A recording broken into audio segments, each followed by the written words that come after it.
There are other demographics and ideologies here in Britain who, when compared to the humble British servicemen and women, they get a very long time indeed to celebrate what they are. For example, Black History has a whole month, as do the LGBT communities with their 30 days of pride.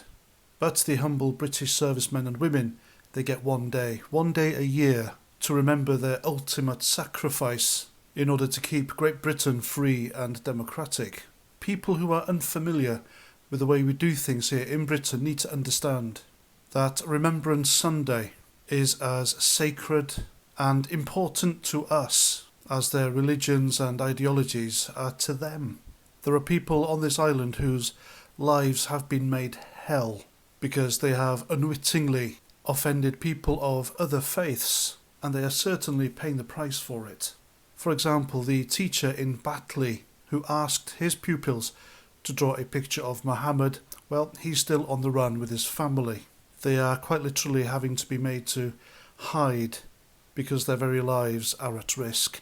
And then there's the young autistic lad who accidentally scuffed a copy of the Quran. His mother was made to appear at the local mosque and issue a grovelling apology while looked at with utter disgust by its members. Even the local police chief had to turn up there and do his bit. Now, I could go on and on about other religions and ideologies who've come to Britain, made it their home, and expect us to bend over backwards to appease them, which of course we do. Britain is a very tolerant island, and we do absolutely everything we can. We spend billions to make these people feel at home, and yet even the slightest offence sends these people on the warpath. And yet they insist on carrying on with their Free Palestine and pro-Hamas march this weekend, and they're making damn sure that it coincides with Remembrance Sunday. Now, it reminds me of my time in the prison service where I dealt with convicts who were very well versed in their rights but didn't give a damn about anyone else's. I hope you understand my meaning. And so for me, this march going ahead alongside this very solemn and respectful and sacrosanct day, I do find very offensive because I'm a member of the British veterans community. If other people can feel offended, why can't I? And that is exactly why I am going down there this Saturday to pay my respects to fellow fallen British soldiers and other servicemen and women. And not only that, but to make sure it stays as it always has been, and that is a day for the armed forces as a whole that will remain uninterrupted by anyone and is treated with the respect that it deserves. Now, I'm not going down there to cause trouble. I've never been to London on Remembrance Sunday or the 11th before, but it's what our glorious dead deserve, and they're the glorious dead for a reason. My great-uncle fought in World War I. He was 15. He lied about his age, and I can't even imagine how he felt when he went over the top in Belgium, knowing he was marching to his death and was cut down by a German machine gun.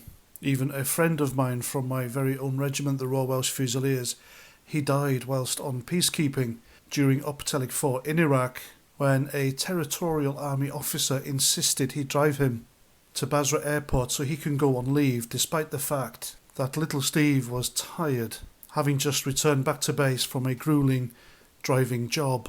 Poor Steve fell asleep at the wheel. The vehicle crashed and it killed him, sadly. So I do have personal reasons why I need to do this weekend. Now, as we've seen with the Free Palestine pro-Hamas marches in London, the police haven't been very effective. And to be honest with you, it looks to me like they don't want to deal with it. The police seem very, very scared of these people, and with good reason, I suppose. But I still can't help but smell a rat. Now remember, during the plague a couple of years ago, the police were all too eager to stop people from gathering, and were even heavy-handed when it came to the anti-jab marches, or anti-lockdown marches, and yet they've been completely weak and ineffective when it comes to these pro-Hamas Free Palestine marches. So they had absolutely no trouble banning protests when they locked down the country. Yet these people can march, wave terrorist flags, and chant anti-Israeli slogans. What gives? And to do this over Armistice weekend is just, it's disgraceful. And in a statement by the Met Police Chief yesterday, it simply points out their hypocrisy.